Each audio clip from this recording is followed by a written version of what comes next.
What up? It's your boy T-Bird and Reaction. Today is Films Friday. So, you know what Films Friday as of lately, though, I've been decided to kick things off with the Dead Meat Kill Counts. So, now, I was debating maybe I should make this a, hold on. I should make this another, I should make this urban legend week to finish off the Urban Legends franchise with Bloody Mary, but Dead Meat announced a new kill count that came out today, and it was it's part of the interesting week. It's lately though they have been in support of SAG after a writer strikes as well too, that they have been releasing mainstream films or even newer films as well too. For their kill counts, they've mostly been independent films, something villains not highly recognized, as well as non film kill count as well too. One of them being more comic video game kill count. So their newest kill count they was going to release today is they reached today was the Freddy versus the sequel to the Freddy vs. Jason movie, but it was the comic Freddy vs. Jason vs. Ash.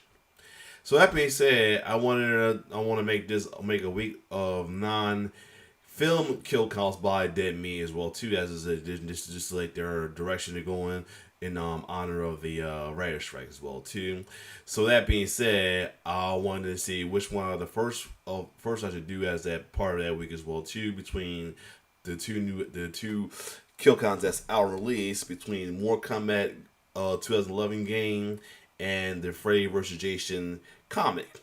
And with the one after I'm doing both of them, either one, the third will be the Mortal Kombat X story mode that's been announced as well too. That's going to be released on Sunday. But either way, so majority of y'all wanted me to keep it in order and put it on and do the Mortal Kombat. Do the Mortal Kombat all video games, the video game kill count as well too. So this is going to be very interesting as well too. I will say that Mortal Kombat himself has been pretty cool with the I don't know why this thing is not as light. Anyway, Mortal Kombat video games has been pretty cool with the storyline since the release of the first storyline. I think the first time they actually had a storyline, I think Armageddon was the storyline, I'm not sure, but that time I wasn't playing the Mortal Kombat game for a while as well too, because during the PlayStation 2 era, is like one, I was a struggling college student, and two, the games didn't have that much interest in me, though I still regret not getting the Shaolin game, but that's another story. But the first game I came back to Mortal Kombat, someone was through my nephew. He had the Mortal Kombat versus the DC game. The storyline was so good, but then that game, I think it was the first game of the NetherRealm Studio franchise that started. They kicked off NetherRealm Studio for the likes of the later Mortal Kombat as well as the Injustice game based off the DC Injustice game stemming from the Mortal Kombat versus DC game, and the Mortal Kombat 2011 game came out, and the story mode was awesome. As you know, the game was based off of all the first three Mortal Kombat, first four games altogether, but first three Mortal Kombat, as in Mortal Kombat 1, 2, and 3, and the fourth being Ultimate 3. But that's enough. But yeah, and the storylines was based off of that. It was a couple of twists and turns as well too. Was pretty awesome. And the storyline will continue on to the likes of Mortal Kombat X, Mortal Kombat 11, and Mortal Kombat 1. Like I said, the story modes has been pretty awesome, including especially the Mortal Kombat 1 storyline as well too. But it all started mainly with the Mortal Kombat 11 game as well too. We also had some cool kills as well too. Some kills that was awesome and some that was heartbreaking as well too. Know what I mean? So we're going to start with that. But before we do that, we have a clip from the upcoming next Mortal Kombat Legend movie with Cage, which is Cage Match, which is about Johnny Cage. So we're going to check that clip out first as a little bonus along with this though. And we're going to get into the Mortal Kombat 11, not Mortal Kombat 11, Mortal Kombat 2011 game kill count. So hold on. Let me rewind it back. I'm trying here. Anyway, here we go. All right, and we're gonna check out the clip from Mortal Kombat Legends cage match first, and then we go to the kill count. Let's get it. All right. Honestly, I can't wait for this. So it comes out this next week, so I can't wait to come out though. I hope that damn hope that Hercule looking dude don't get killed, man. That's all I'm gonna say. But anyway, we're gonna check out the kill count for the Mortal Kombat 2011 video game, or aka Mortal Kombat 9. But either way, this is gonna be interesting how they do this. So without further ado, let's check it out.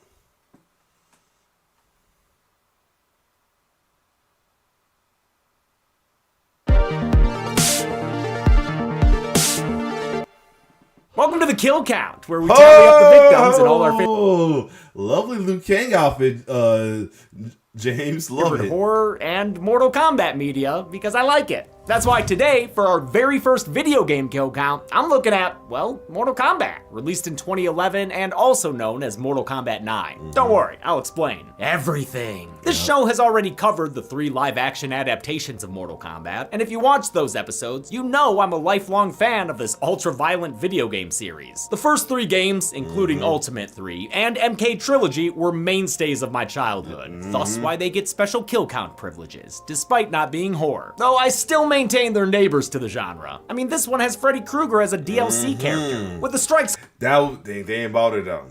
That would really interest me at the time. I was hesitant on getting more coming game, but that DLC was the main thing that made me grab the game. Was the Freddy Krueger DLC? I'm like, I gotta get it.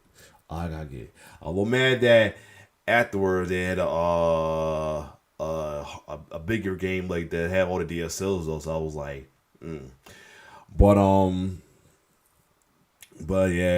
learning a lesson. That's why I waited for XL to come out for it as well too, which she's gonna do XL. But anyway, that's the main reason to get the game. But I was a fan of the storyline, and then I was like I gotta keep going with the games going forward because this is awesome. But anyway.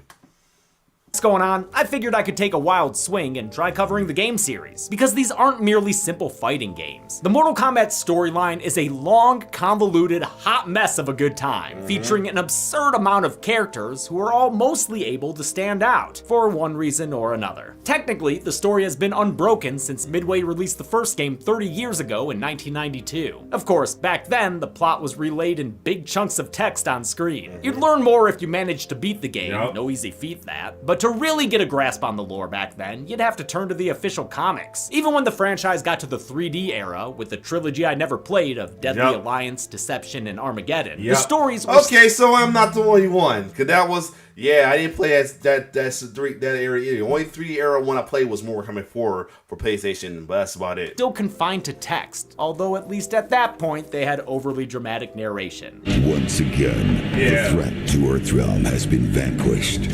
The Deadly Alliance is no more. I imagine most players skipped all these words and got straight to the button mashing. If the text screen delivery style wasn't bad enough already, MK's story is also confusing and sometimes contradictory. I already mentioned the assload of characters. Their alliances are constantly shuffling as they fight and are killed and get brought back to life. That kind of impermanence usually turns me off and is one of my gripes with superhero stuff, but it works for me in Mortal Kombat because it's so ridiculous. And for the most part, the games know they're ridiculous. This is a series that has always been violent to the point of absurdity. Clearly, there's a sense of humor here, even in the infamously bloody fatalities. The games quickly introduced more comical finishing moves, like babalities and all those silly friendships. Friendship. Mortal Kombat 9 introduces its own new game mechanic called the X-Ray, a hilariously over-the-top combination attack. These attacks are like something Art the Clown would do, and they don't even finish the fight every time. You can come back and win from this. More importantly though, MK9 serves as a soft reboot of the story, which is why it was released simply as Mortal Kombat. It does it in a genius way, technically continuing the story, kind of like the 2009 J.J. Abrams Star Trek film. The beginning of the game sends us back through time, time, and you play through a slightly altered version of the original trilogy. This time, instead of text dumps though, you get 2 full hours of cutscenes, complete with voice acting and, well, way too booby of female characters. Seriously, every single one of them is just jiggling up and down the screen. In those fucking outfits too. Sonya Blade is supposed to be a special forces soldier, not a stripper cop. Regardless. That's probably why they started covering up a little more later in the game, like on Mortal Kombat 11, the folks was complaining about why are they all covered up and all. I'm like, it's a video game. Get a life, man. Get a woman or something. Like, if you that darn nothing. And Alex, although I do kind of question, one question I have, and I don't complain about it. One is, why do a lot of the lady characters have open toe shoes? Either the new creator got a foot fetish, I'm not sure to talk, but or what? Or they try. Some of them jokers say that Liu Kang, who's now the god of fire, who's now a god and protector of Earth, got a foot fetish going on too with his new timeline. But that's another story. The important thing is that the story is no longer confined to end screens and wikis. With Mortal Kombat 9, everyone gets to experience the plot in a modern cinematic rendition, but at the same time, with a few significant changes to keep the longtime fans surprised. In this kill count, I'll mostly be sticking to the story. I'm not a professional gamer who can speak to fighting mechanics or how balanced things are, and to be frank, I don't really care about that stuff. I ain't playing MK competitively. I'm playing it to watch a stupid, silly story with a ton of cool characters who are gonna rip each other's bodies apart. When it comes to that criteria, MK9 is hella satisfying, and I hope that after this video, some of you can see the fun in the franchise too. In a series best known for its ultra-violent kills, how many will there be among the combatants? Combatants with a K. Everything's spelled with a K in Mortal Kombat. Let's find out and get to them. I wonder if the numbers gonna have the characters, either the old school characters or the old school sprites or the new school sprites. Who knows? The game begins with a little birdie. Aw, that's now. Oh my god, everyone is dead! This is the fallout of a scene shown in Mortal Kombat Armageddon, the 7th game of the series that I've never played at all. If you're wondering why this game, MK9, picks up after the 7th one, it's because the 8th was Mortal Kombat vs. DC Universe, but that game's storyline takes place in a sort of standalone timeline, unconnected to the story told throughout the other games. This tapestry of carnage with a K gives us 33 dead characters, all strewn about the Pyramid of Argus. Scorpion can no longer get over here. Baraka's had a catastrophe. Johnny Cage has lost his cool guy glasses, and Sonya Blade has lost her cool gal legs. Shiva's been stuck with a green energy arrow from Nightwolf, staying true to the events of Armageddon, and Kung Lao's been hugged a bit too hard by Shinnok. The only two still living combatants are the Elder God Raiden and his Elder ass kicker Shao Kahn. As he tosses Raiden like an elder baby, his amulet falls and shatters on the ground. Shao Kahn says it's hammer time, and Raiden knows his goose is cooked. He decides to use his shattered amulet as a payphone to the past, but he's only got enough change to say one thing. He must win.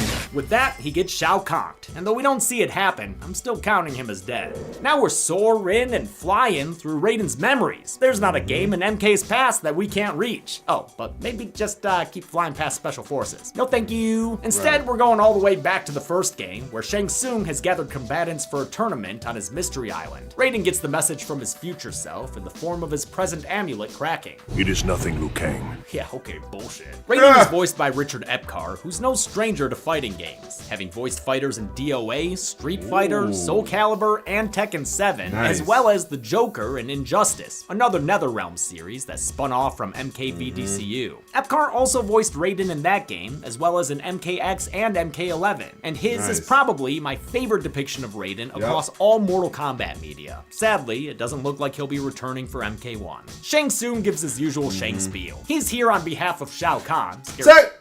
Not as the raid that raid, but as the previous rating of the if you play the storyline on there, his voice is there.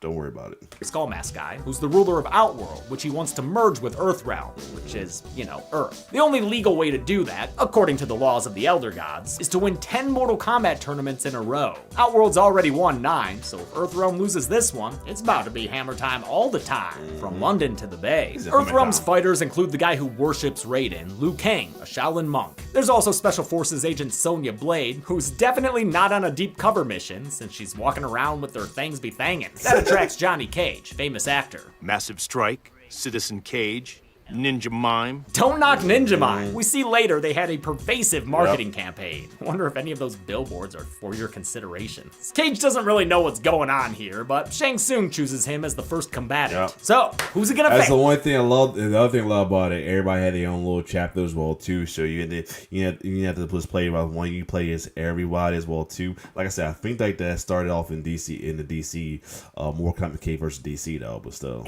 Reptile. Of fucking course, Outworld's resident jobber. Reptile, real name's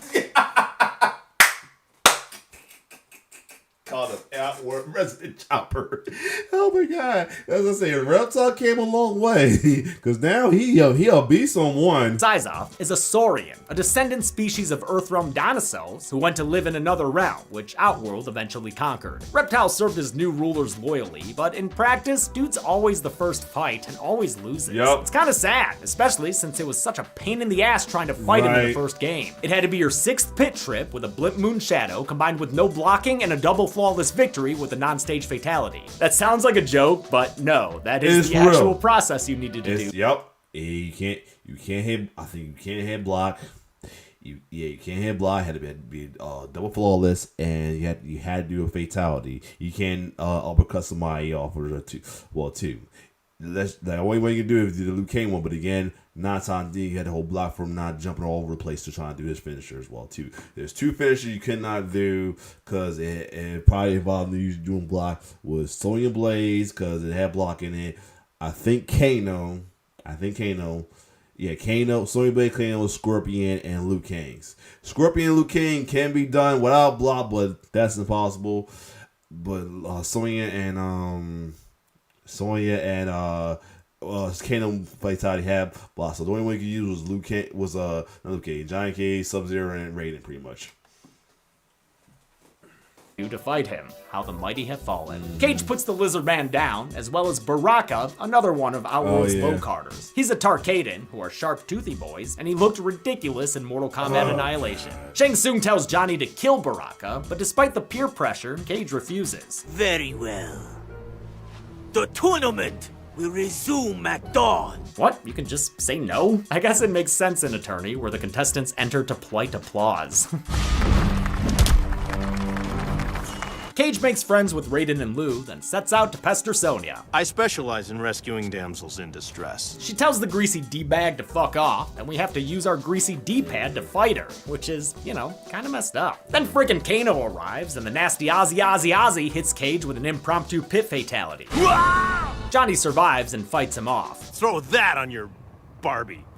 Shrimp. This Barbie Shrimp is head of the Black Dragon Crime Syndicate, and he's been selling weapons to Outworld. That's pretty much all Kano does, but we love him in this house. Great voice performance by Michael McConaughey, who would reprise the role in MKX. After he defeats Kano, Sonya instantly forgives Cage as the slightly less despicable man in her life. Sonya searches for Jax, her commanding officer who's held prisoner somewhere on this island. She passes the Out Body Worlds exhibit, giving us 2 more to add to the count, then finds Jax stuck behind bars. Before she can help him, Shang Tsung shows up, flanked by guards in yin-yang kitsune masks. They look just like they did in the first game, standing in front of all those polite spectators. Raiden appears and blinds all those mofos, allowing Sonya to free Jax with her energy bracelets. They're able to get to a waterfall evac area, worthy of a Jurassic Park film. Unfortunately, someone doesn't endorse the park, and the chopper gets fireballed out of the sky. Not sure how many people were in there, so I can only count 1 for the pilot. I'll call him Steve to humanize him. Bye, Steve! That stinger came from Shang Tsung, who laughs at Sonya and parades his gang past her. Kano, Katana, and Jade, the latter 2 Adanians. More on them later. Cage and Raiden find the stranded Special Forces units, and the Lightning God heals Jax with lightning? That's amazing. No, that's bullshit. Raiden tells everyone about the visions he's had from the future, Shao Kahn conquering Earthrealm, and everyone here becoming vulture food. I believe these flashes are a guide to defeating Shao Kahn.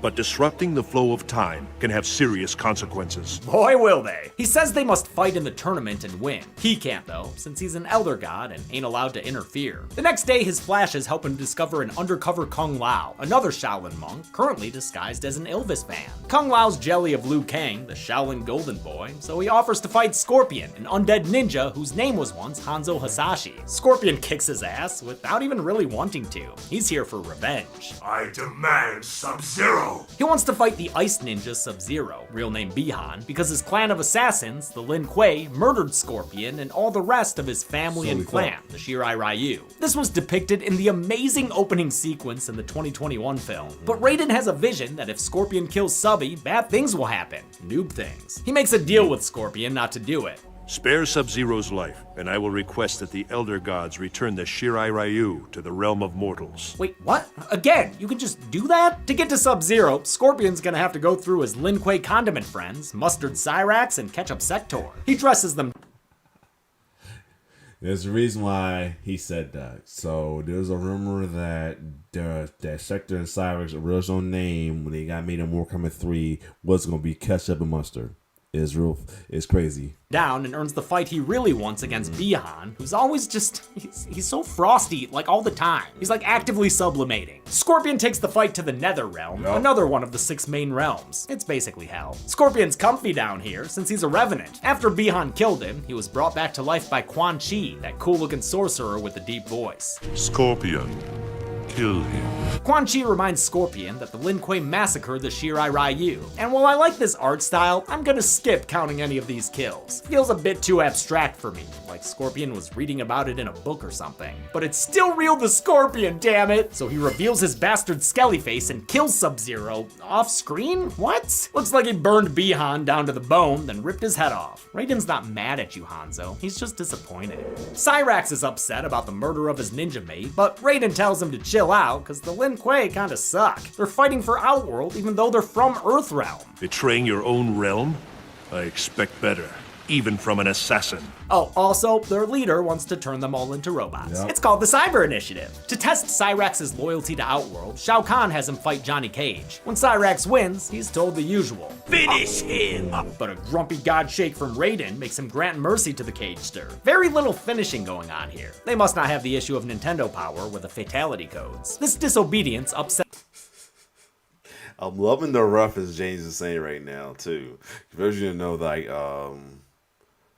there's a code that Genesis needed for the do the fatality, and that they would do like bullshit finisher as well too. You know, through Nintendo, their finisher was slightly better than the non-coded Genesis one, but you know the coded Genesis one always gonna be better, of course. That Cyrax's superior, Sector, a prominent cheerleader of the Cyber Initiative. Cyrax is not, so they fight about it. Yep. And while Cyrax wins this fight, he won't win the war. Raiden has another flash of his future self's cryptic message. He must win.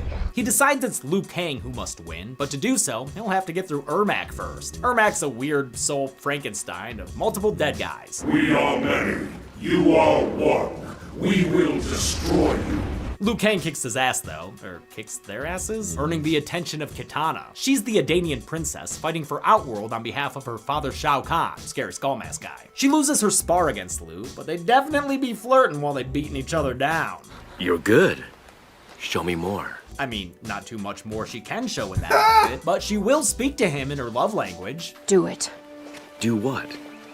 Kill me. Ha, it's true what they say. Men are from Earthrealm and women are from Outworld. Liu chooses not to kill her, which in this game series is the start of a romantic storyline. Liu Kang's the last Earthrealm combatant, but he's still gotta fight Goro. What's a Goro? Goro's the reigning champion of Mortal Kombat, and to fight him, you gotta go through Goro's hole. Liu's pooped out of the Goro hole into a dungeon, where he meets Goro, the four-armed prince of the Shao Kahn and forever fan favorite. I mean, how couldn't he be? He looks terrifying in the first game. There, he was portrayed by a stop-motion figure, while everyone else was played by actors using mocap. No, I didn't mean that mocap. No one ever means that mocap. I meant motion-captured actors, like all these badasses. Liu Kang defeats Goro almost as quickly as friggin' Cole Young, and returns to the throne. Shout out to them as well too, especially Master Daniel Pesina, who's best known for portraying the original Giant Cage as well as the original ninjas at the time for both 1 and 2. Though shout out to him as well too. I follow him on Facebook as well too. He keep the legacy alive going on. So that's what's pretty awesome, right? Too, despite at the during time at the 2 that him and the other members that wasn't brought back as cast try to hop on another video game that was like almost a knockoff Mortal Kombat, but that's another story.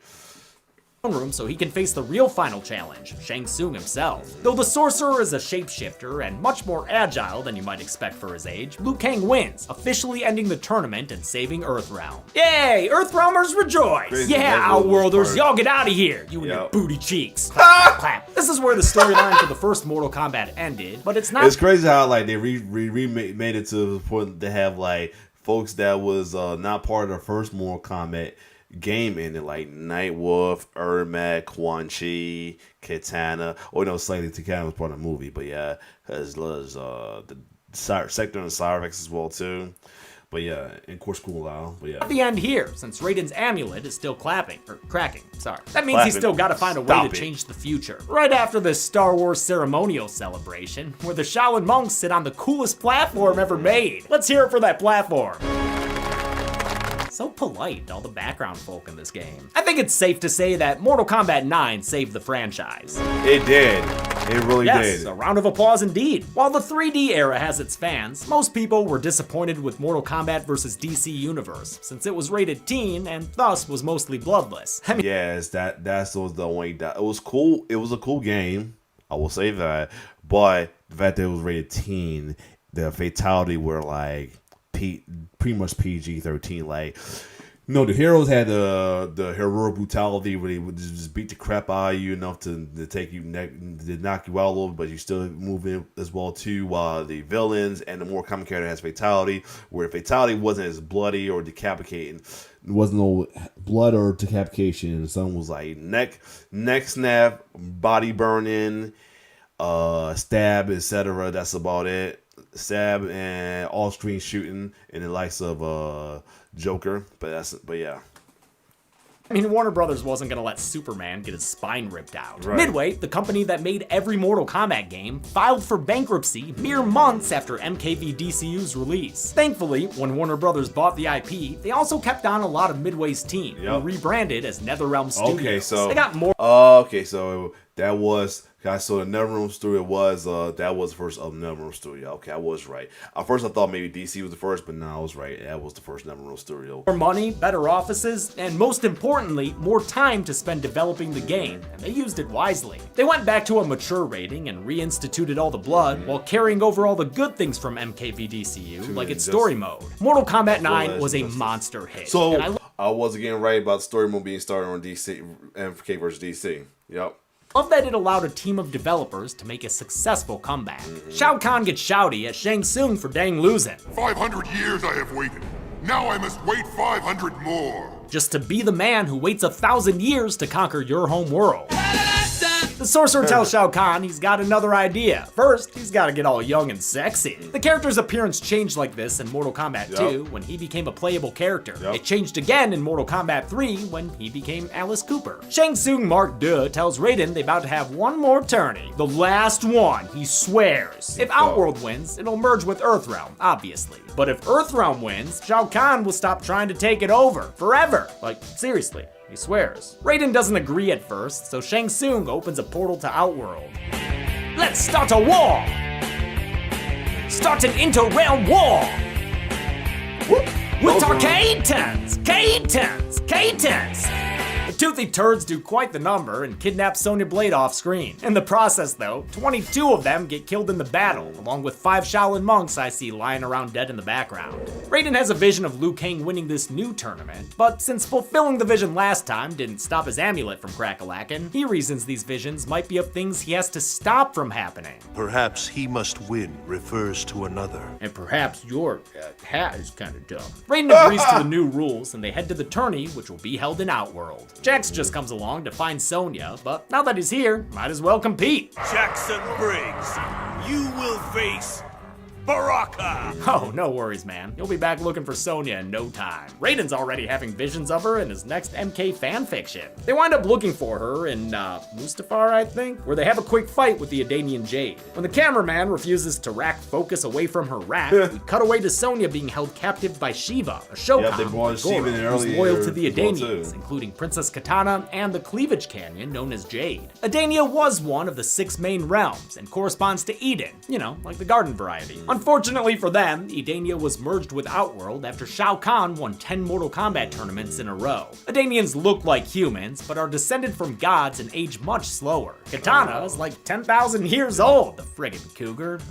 Jax attacks the guards in the Deadpool stage, which made its first appearance in Mortal Kombat 2. Here, it has 2 dead guys chained up in the background, who I'll count. I'll also count one of these weird fleshy Gamorrean guard guys who jacks American gladiators into the inconvenient acid pool, which was a stage fatality you could do in MK2. Then he defeats Shiva, which allows him to save Sonya from the entity. Sub-Zero's back, hanging out with a smoky Lin Kuei ninja named, well, Smoke. God, standing next to these two probably feels like you're in a theme park dark ride. Right. But wait a minute, Sub-Zero died. We saw it, kinda. That was OG Subby Bi-Han. This is Bi-Han's younger brother, Kuai Liang, who's taken the name over so he can be Subby too. Sub-Zero and Smoke are trying to learn what happened to Bi-Han. Maybe check below the 37 goddamn bodies in the background. Oh man, I didn't think this would be like the Purge. Thanks, Josh. Smoke finds Kano selling rocket launchers to Shang Tsung, a guy who we've already seen has fireballs. So like, why you spending your money, dude? Smoke kicks Kano's ass in a forest where 8 dead bodies can be seen in the background. That includes one guy who's become a snake nest we'll see again later, so don't complain I missed him when we get there. Smoke's victory is short-lived, since he gets an invisible beating courtesy of a cyborgified sector. He's here to spread the good word of the Cyber Initiative. You will return with us to begin your transformation. You actually did it.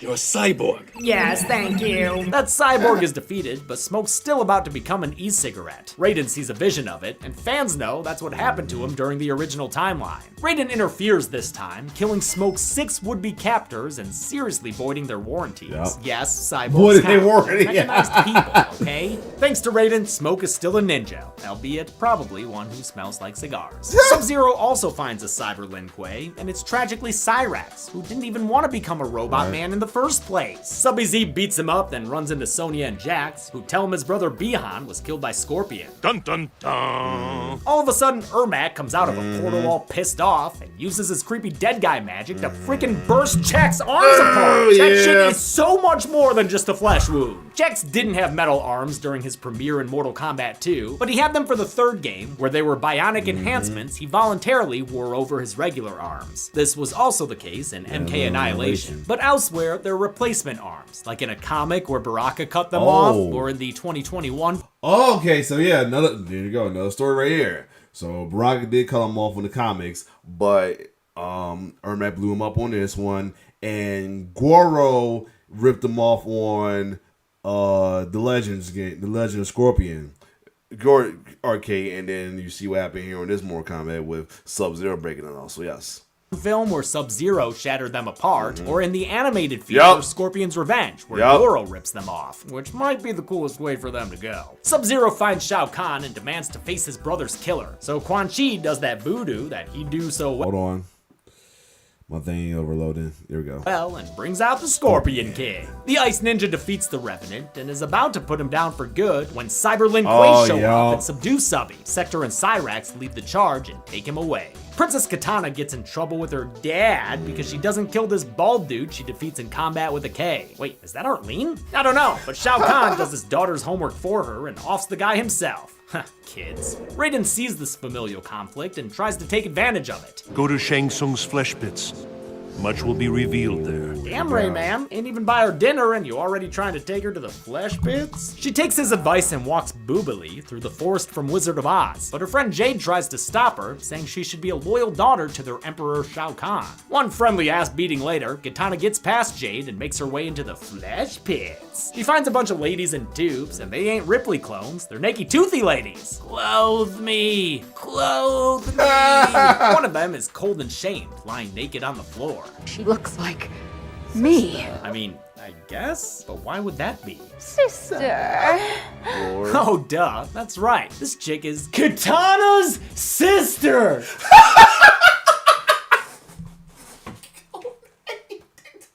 He did the Mickey from Scream. He's an idiot. He's an idiot. Lord, he a fool. Yo, James a damn fool. Oh man, this is funny. It's Melina, a fan favorite, and not just because she's totally butt-ass naked here. She's also unhinged and a lot of fun. And it's true about being a fan favorite. Folks was like disappointed that she was on MK11 to the point that they brought her back as a DLC. Because she was a favorite on X for sure, and she's truly a favorite on. I think she's a favorite on the MK1 as well too. Let us be a family.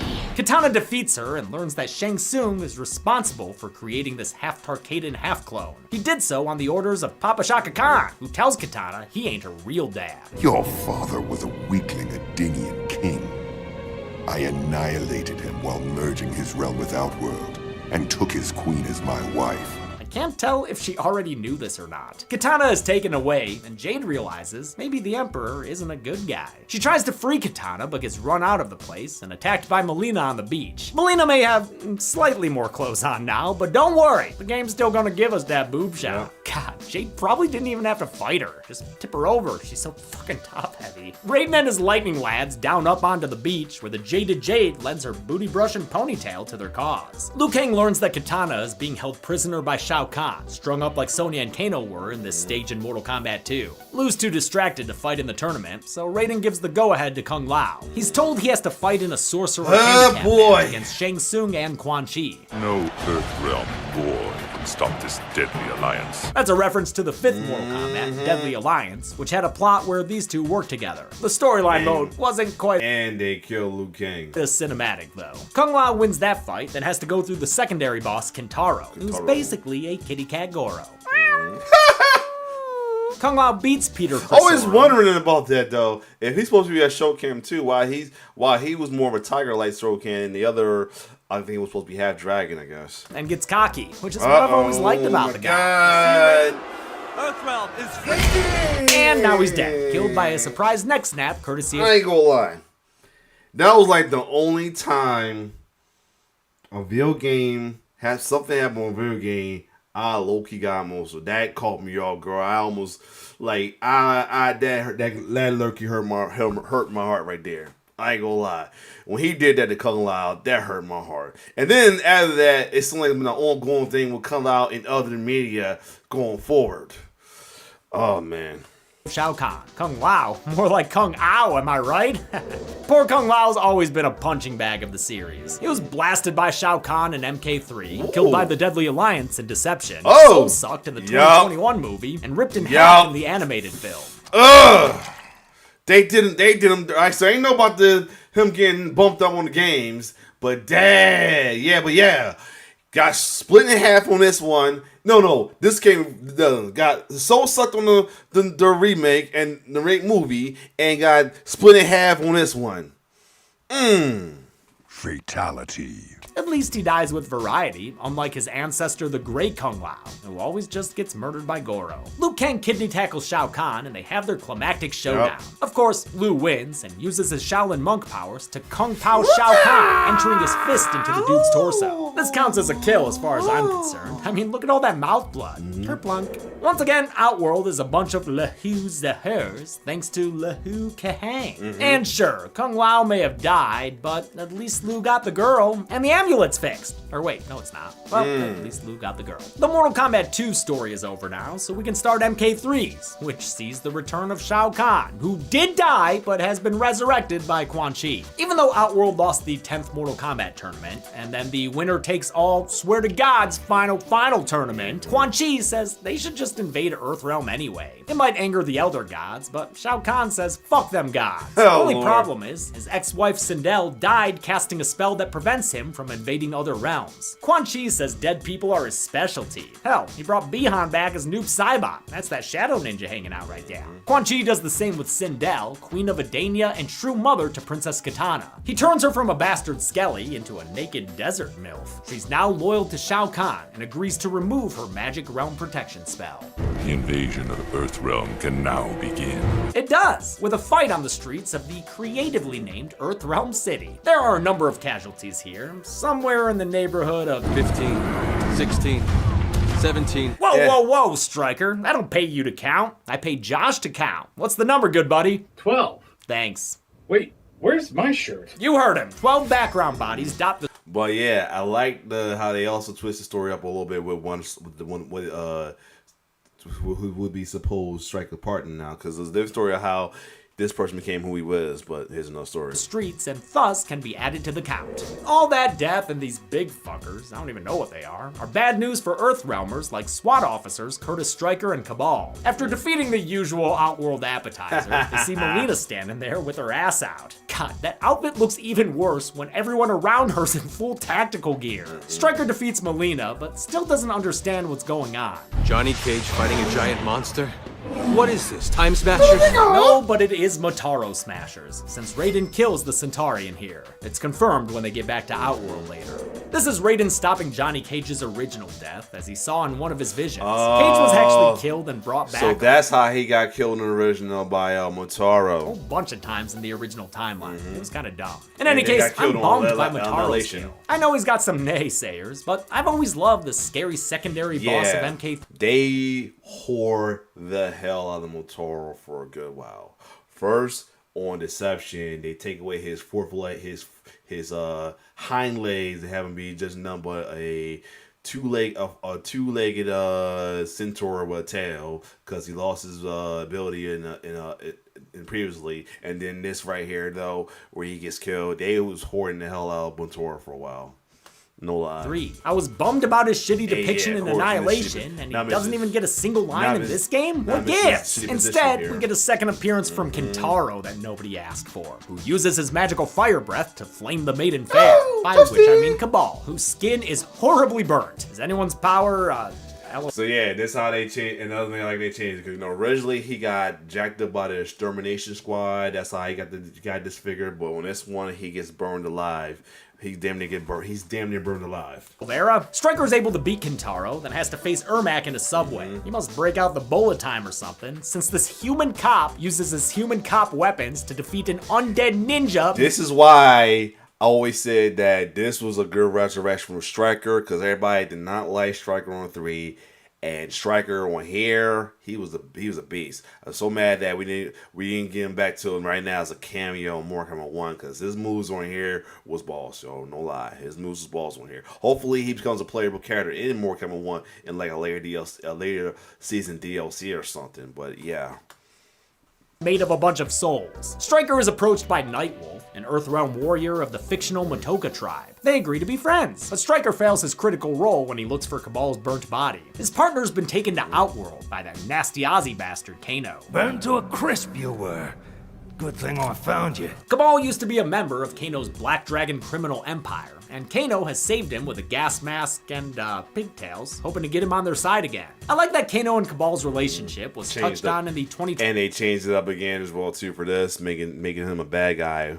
21 movie. Because I think he was made a bad guy during the 3D trilogy as well too, Cabal. But on 3 he was a good guy, but they made him a bad guy because he like he became the new leader of the Black Dragon, something like that. And then on the movie right here's the other time they made him a bad guy. But either way, it made for some great profane dialogue. This Cabal doesn't want to be a bad guy though, and demands to see Shao Kahn in person. When they get to his throne room, they watch as the Emperor saps away Shang Tsung's soul to give to his resurrected rewife Sindel. Damn Kahn, pleasure in your lady with another guy? Whatever y'all are into, I guess. Cabal's attempt to approach Shao Kahn runs into various difficulties, so he uses his newfound super speed to catch the nearest portal back to Earthrealm. There, he runs into Cyber Sub-Zero, a never-before-seen version of the character. When Raiden changed the timeline and saved Smoke from becoming a cyborg, he inadvertently caused Kuai Liang to fall to the Cyber Initiative instead. Smoke and Raiden aren't pleased about that, so they reprogram Sub-Zero to be on their side again. Wonder how many Dweemer cogs it took. Cyber Subby agrees to return to Outworld undercover, but Sector snips him out like right the fuck away and tries to fight him in that subway station. Sub-Zero wins and looks at Sector's hero's path to learn where the Outworld bullies are. Kano, quit lasering the hostages, you dick! Sub-Zero shows up and freezes all 10 arms of the oppressors, then frees the Earthrealm soldiers before the bad guys thaw out. After defeating Hobbs and Gora, he makes it to a graveyard where Quan Chi is casting a... I just people just say Hobbs and Gora, like Calvin Hobbs, who was Hobbs the Tiger. I swear James was a fool today in this episode of Dead Meat, yo. Oh shit, Soulnado. What did you see?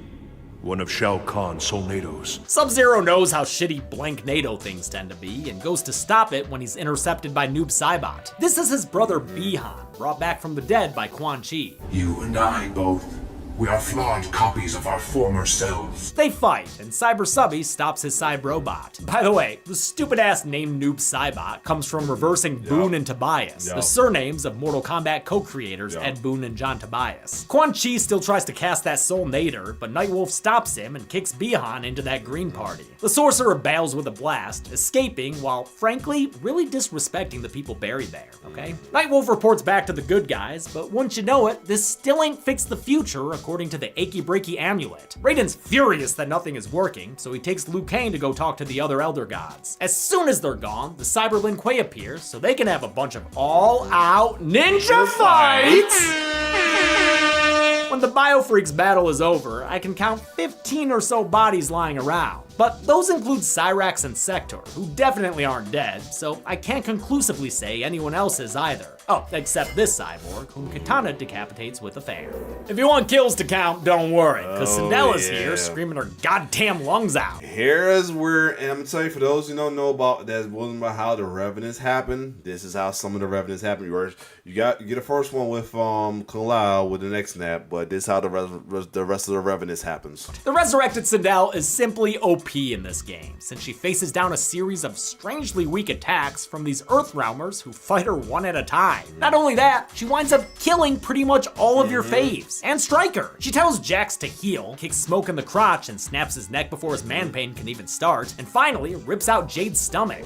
Lily Mumster then beats the crap out of her daughter Kitana, having lost all sense of self after getting back with her ex. Shao Kahn has resurrected me. You have betrayed him.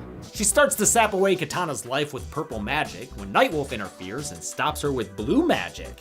Blue's better. Go blue? Sindel regains the upper hair, but when she goes for the kill, Nightwolf uses his I'm rubber, you're glue powers to reflect it back onto her, killing them both in the same surge of energy. Hair today, gone tomorrow.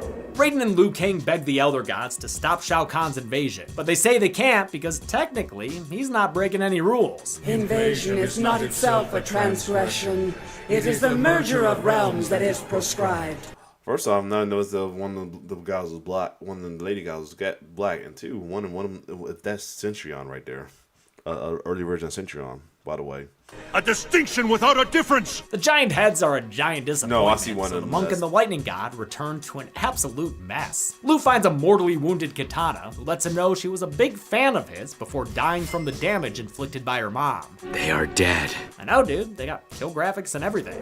And with Raiden's time cookie still crumbling, Liu Kang has lost all faith in the lightning god. What is next, Raiden? Tell me the future. How do we honor their sacrifice? Wow, attitude much? Since everyone is dead, except for Sonya and Johnny for some reason, Yeah. Liu dismisses. I was always glad, but I was wondering how somehow they survive out of it as well too. But I'm glad they did because they helped with the next storyline. But Raiden still. as an elder fool. The Ansem God becomes a This is seeker definitely of some- darkness and visits this is Quan definitely like Chi some in the casting fiery like- Netherrealm. Raiden asks him to align with Earthrealm, promising him the souls of all the fallen combatants. But Quan Chi laughs it off. He's already got them souls, thanks to an agreement he made with Shao Kahn. Dun dun dun! Wait, how are Raiden and Shao Kahn able to use other people's souls as tender? Is this some kind of multi-level soul marketing scam? Raiden has to fight some of the Revenants off, including an angry and somehow even boobier Kitana. Quan Chi tells him Shao Kahn's about to merge Outworld with Earthrealm, which makes Raiden realize that if he does, he will finally officially violate the rules of the Elder Gods.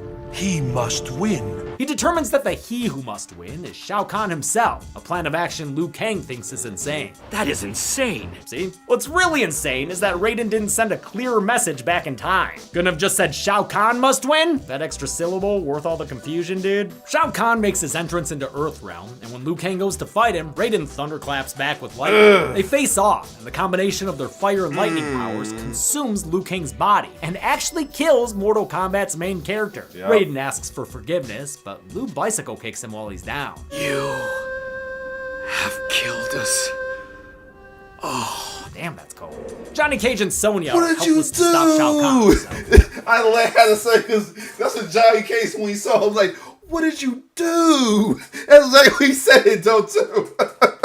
No, good Good thing they survived. Raiden doesn't even bother fighting. He just wants the prophecy to be fulfilled. Khan beats him back and forth between this timeline and the other one, reenacting everything, including the Shattered Amulet. But when Shao Kahn declares victory and tries to merge the realms, it finally officially violates the rules. A bunch of dream demons appear and save Raiden so he can live forever! Like a newly empowered Freddy. Raiden is able to defeat Shao Kahn, though not easily, since this boss battle's a bitch. It After is. the fight, Raiden sicks the Elder God Eels on the Emperor of Outworld, and they kill him by turning him into a firework. Gods bless Earthrealm. The invasion is over and the amulet is restored, meaning Raiden has saved this timeline from Armageddon. Too bad everyone's dead anyway. I am responsible for their loss. I mean, yeah, man, kinda. Raiden leaves with Sonya, Johnny, and Liu Kang's corpse, meaning they don't see when Shao Kahn's helm is picked up by Quan Chi. Turns out he's been working for Lord Shinnok this whole time, the Elder God of Death, who's another big bad of the franchise. I'd get into more details, but there will be time for that in— Hold on a second.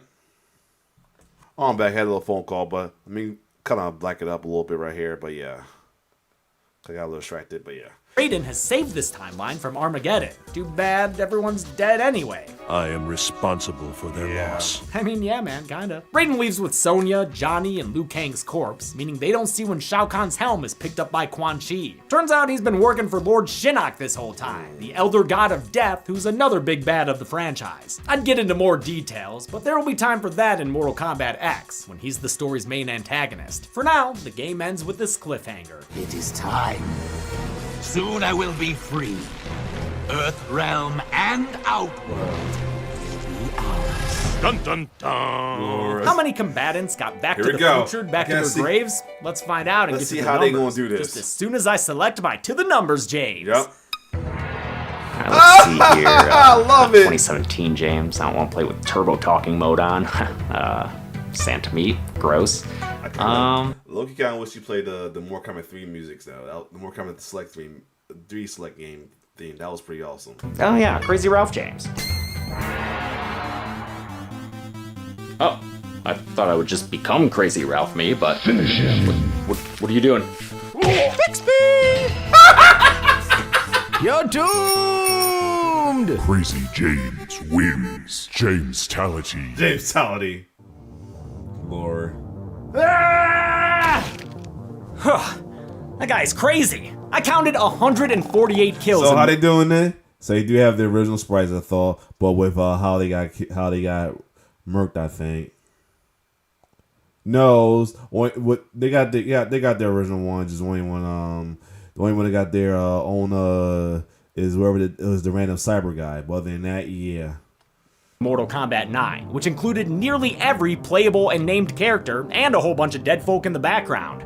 For this pie chart, I'll divide the kills between the 98 background bodies or extras and the 50 named characters I counted, 34 of whom were in that opening scene. As far as who did the killing, 9 characters had confirmed kills on screen. Raiden and Sindel tied for the most with 8, Shao Kahn was in 3rd place with 4, and all the other killer combatants scored a single casualty with a K each. And if you didn't notice, I can't really do time codes or run times with a video game, so those are all the stats I have for you here in this void. I'll give the golden chainsaw Oh, here we go. kill to all the dead combatants shown in the beginning. Rare that any technically off-screen kills get this award, but this was a great opener and painted such a gnarly picture. It immediately made me excited for the rest of the game. Dome Machete for lamest kill goes to Cyber Sub-Zero. The whole Sindel massacre is a letdown as it's depicted, but Cyber Subby gets taken out by 3 punches. Yeah, and that's I ain't it. get that. Mortal Kombat 9 came out in 2011 to huge acclaim, winning several Fighting Game of the Year awards. It put the franchise back in the spotlight, and a sequel followed 3 years later. If this episode does well, I can look at MKX. But until then, I'm James A. Janice.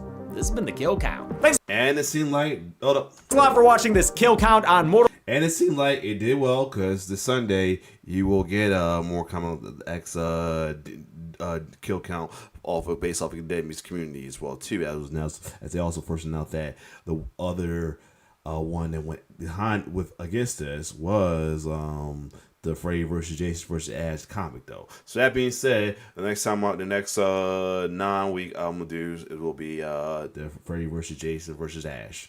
So anyway, other than that, this was cool as well too. Half because I played the game and all that as well too. So you get a real deep down, not only a reaction but a deep down thoughts and everything about it as well too. Though, like I said, the game was awesome. The game was awesome, man. It was. That's definitely revived the Mortal Kombat franchise to what it was, because the 3D era was definitely a dark age as well too. So other than that, if you like my reaction, like, share, subscribe to the YouTube channel. So as far as this go, next week will be So I'm gonna try to do this every other week. I'll do poll week. So next week I will return back to poll. Then week after that we'll do Urban Legend. Next week poll. Then week after that finish the Predator Alien franchise will be Elliot Covenant. Then we got the poll. Then we after no, let's not do that. I don't want to be pushing shit back. So you know what? Next week will be Urban Legend, and we go back to the poll. This give room for like movies that I can add to the poll as well too. So more comments out the poll now, so that's one as well too.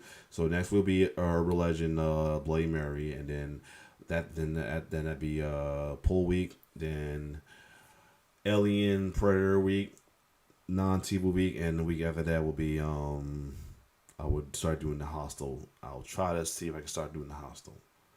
If not, yeah, I'm gonna do Hostel. I'm gonna see. Let's see. Other than that, or I might hold up Hostels. Won't be too much. But other than that, if you like my reaction, like, share, subscribe to my YouTube channel. It's your boy T-Bear signing off. One love.